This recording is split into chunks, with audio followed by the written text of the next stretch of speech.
Uma delação que pode comprometer uma das famílias mais ricas e poderosas do Brasil. O ex-ministro Antônio Palocci guarda informações bombásticas. Elas podem dar origem a uma nova fase da Operação Lava Jato para apurar negócios da TV Globo envolvendo sonegação fiscal, empresas de fachada no exterior e negócios em contratos do futebol. Palocci quer falar, mas ainda não sabe se querem ouvi-lo.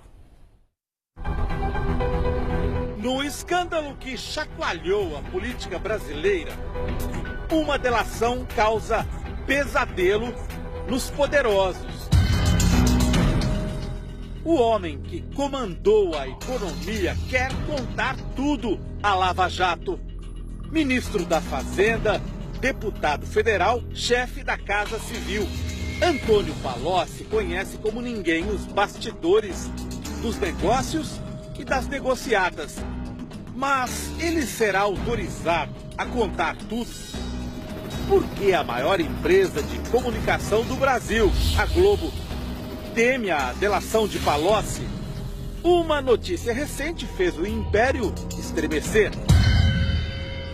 Condenado e preso em Curitiba, o ex-ministro pode contar o que sabe sobre os negócios dos irmãos Marinho.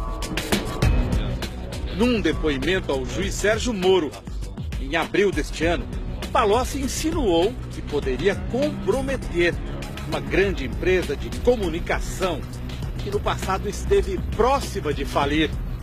A única situação que eu discuti com o BNDES Créditos foi em situações de empresas que iam entrar em falência, que eram empresas de grande porte no Brasil, e cuja falência poderia significar uma fila de falências de muita repercussão. Empresas da área de comunicação tiveram problemas sérios nesse período.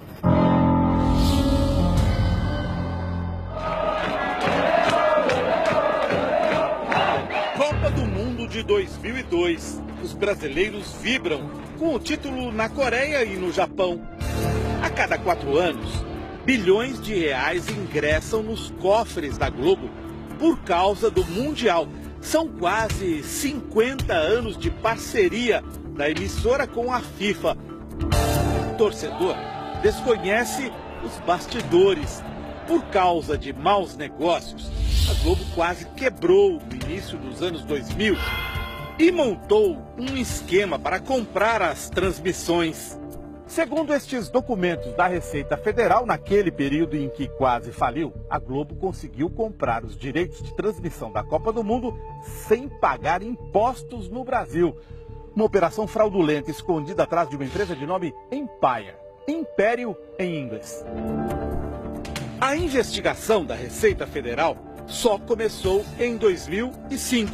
Foi revelada em 2013 por este jornalista. A Globo deveria ter simplesmente comprado os direitos de transmissão e pago os impostos. Ela não fez isso.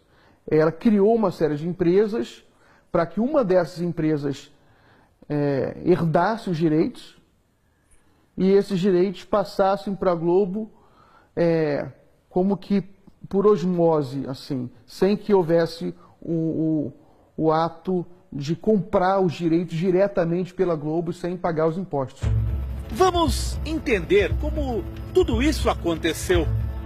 Usando empresas de papel, a Globo remeteu dinheiro para o Uruguai, dali para as Antilhas Holandesas no Caribe, em seguida para Amsterdã, na Holanda. Lá, a Globo Overseas comprou os direitos de transmissão da Copa e os transferiu para a Empire. A empresa foi montada nas Ilhas Virgens Britânicas, um esconderijo de dinheiro sujo no límpido Caribe. Segundo a Receita, a Globo simulou investimentos para criar a Empire, como se fosse uma empresa de verdade.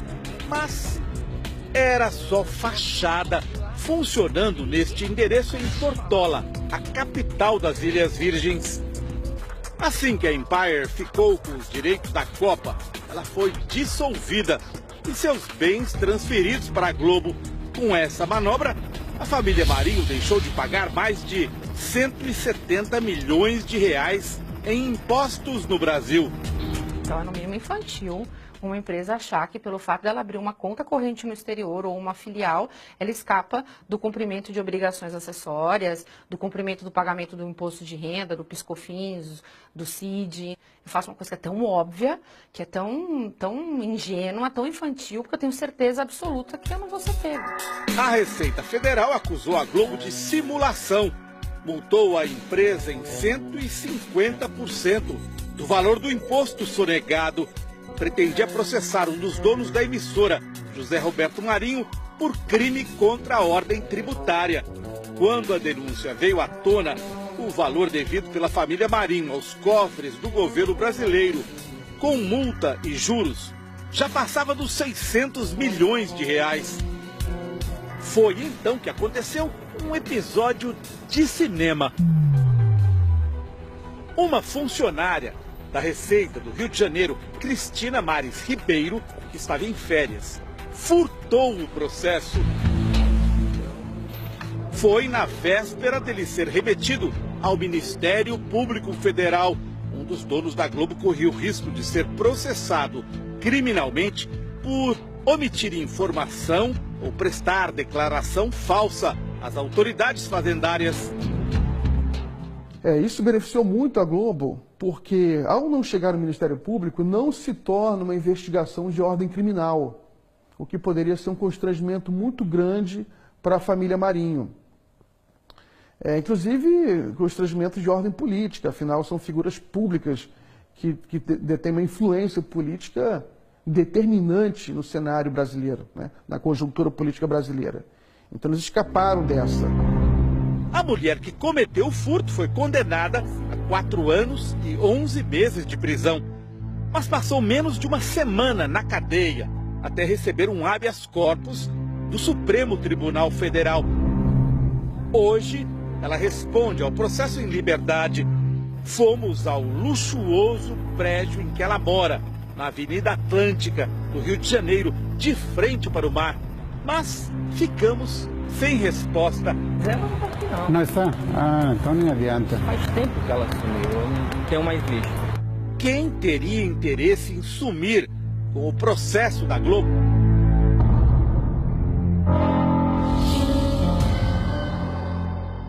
Estamos em 2014.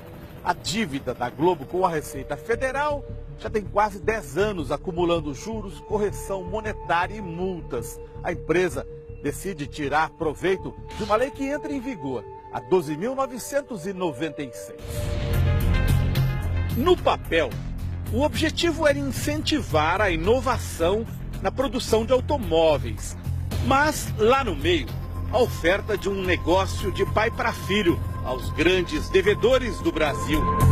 100% de desconto nas multas para quem pagasse à vista os atrasados.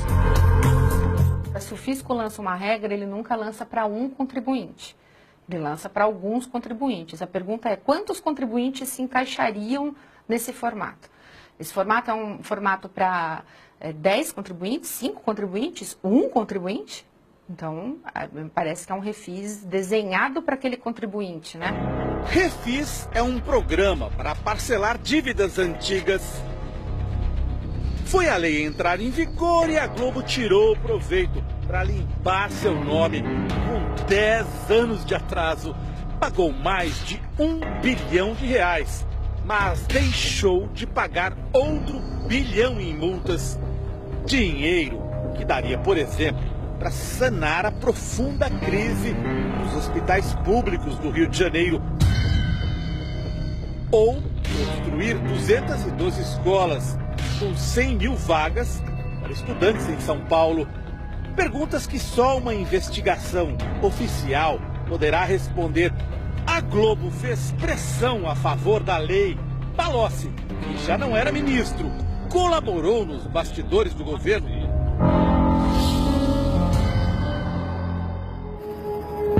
Outro episódio sobre a família Marinho envolve uma das herdeiras do Império, Paula. Janeiro de 2016. A Polícia Federal faz buscas na filial da empresa panamenha Mossack e Fonseca, em São Paulo. A Mossack Fonseca oferecia a brasileiros a criação de empresas no exterior, em geral usadas para esconder patrimônio ou sonegar impostos. A Polícia Federal apreendeu milhares de páginas como estas, com informação valiosa. Uma delas chamou a atenção dos investigadores. Traz o nome de Paula Marinho, filha de um dos donos da Globo, associado a 13 empresas criadas no exterior. Antes da descoberta, o jornal O Globo, da família Marinho, havia definido a empresa Mossack a serviço de ditadores e delatores. Pelas anotações apreendidas, Paula pagava valores mensais a partir de uma conta bancária pessoal para manter 13 empresas de fachada no exterior. A Venke, em Las Vegas, Nevada, Estados Unidos. A A+ Holdings, no Panamá. E a Juste, nas Ilhas Seychelles, costa oriental da África.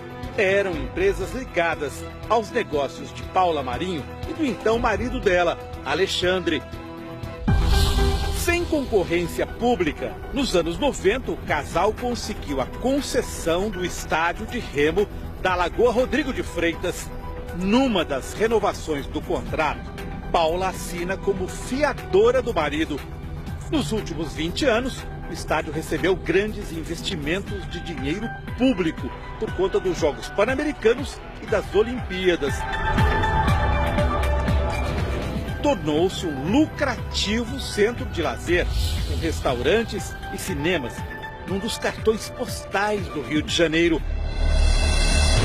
Os donos da Globo afirmam que Paula Marinho nada tem a ver com os negócios de Alexandre, que agora é ex-marido dela.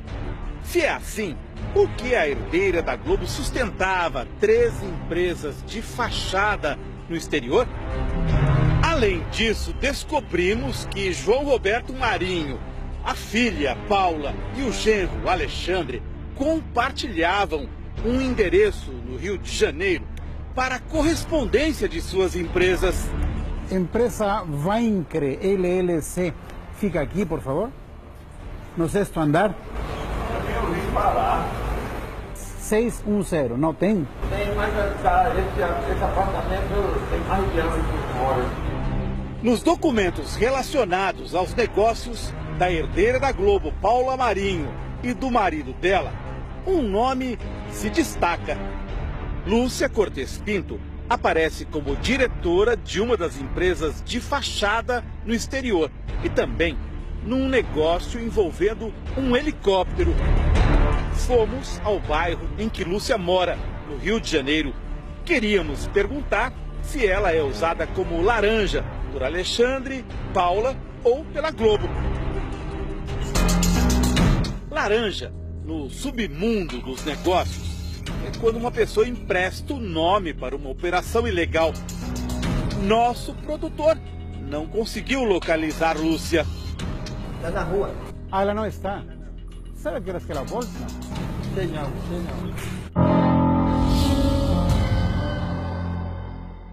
A delação premiada de Antônio Palocci pode acabar com muitas dúvidas. Em Curitiba, nosso produtor descobriu que a esposa do ex-ministro, Margarete, incentiva o marido a contar tudo. Recentemente, Palocci trocou de advogados, contratou um escritório que participou da delação do doleiro Alberto Youssef, uma peça-chave da Lava Jato.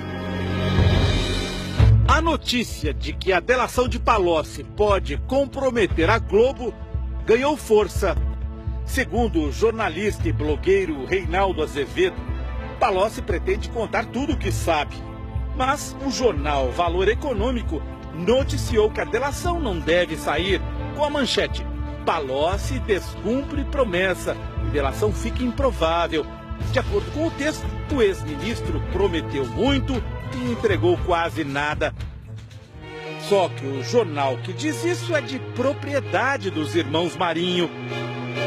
Em Curitiba, onde está preso depois de uma condenação a 12 anos de cadeia, o ex-ministro tem relatado o que sabe aos advogados, que por sua vez conversam com integrantes do Ministério Público.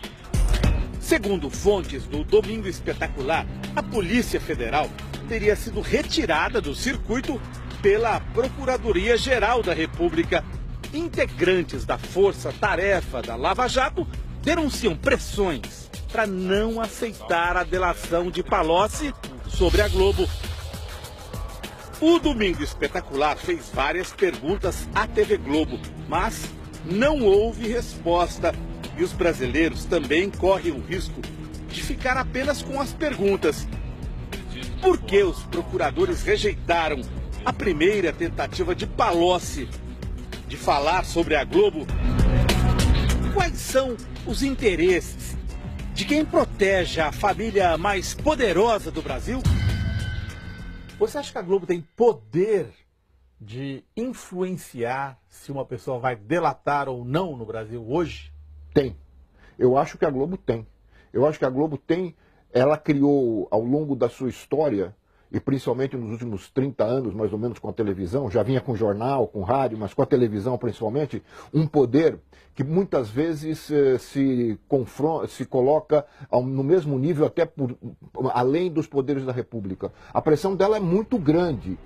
É uma pressão forte, é uma pressão política que pode sim evitar até delações.